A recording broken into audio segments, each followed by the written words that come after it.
আসসালামু আলাইকুম ওয়া রাহমাতুল্লাহ। প্রিয় দর্শক, ডক্টর শফিকুর রহমান মাসুদ শিবির থাকাকালীন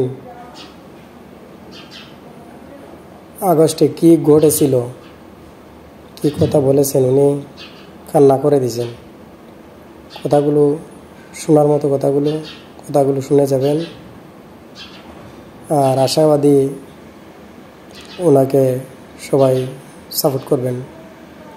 ওনার কথাগুলো অনেক ভালো লাগে, আমারও ভালো লাগে, আপনাদের আশা করি ভালো লাগবে। কথাগুলো শুনে যান, কি ঘটেছিল ঘটনাগুলো। উনি কান্না করে দিয়েছেন। শিবিরের সেই সময়ের কেন্দ্রীয় সভাপতি এটা বলতে আমি স্বাচ্ছন্দ্য বোধ করি না। আমি বোধ করি ইসলামী ছাত্র শিবিরের সেই সময় আমার সাথে আমার 7টি কফিন আমি আমার কাঁধে বহন করার সুযোগ পেয়েছি।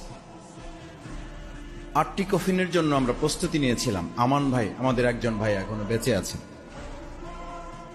বাংলাদেশ জামাত ইসলামীর তৎকালীন আমির, এবং তিনি তখনও মন্ত্রী।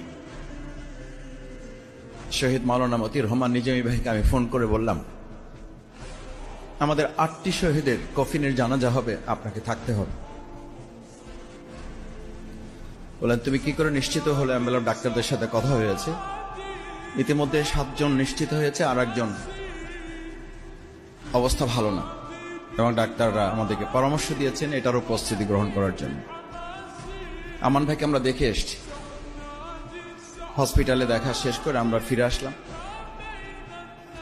ফিরে আসার পর আমরা যখন কফিন সব প্রস্তুত করে, আপনারা মাওলানা দেলোয়ার হোসেন সাইদি রাহিমাহুল্লাহ সেদিন বক্তব্য দিয়েছেন মগবাজার আমাদের কেন্দ্রীয় অফিসের সামনে। সেই বক্তব্য এখনো ভিডিওতে পাওয়া যায়।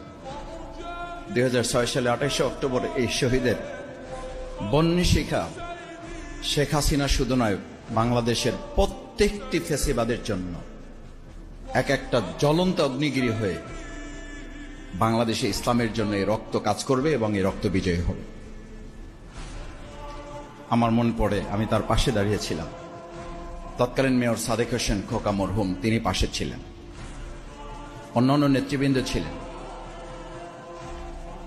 সম্মানিত ভাইয়েরা, সেই শহীদ পরিবারের সদস্যবৃন্দ এখানে আছেন।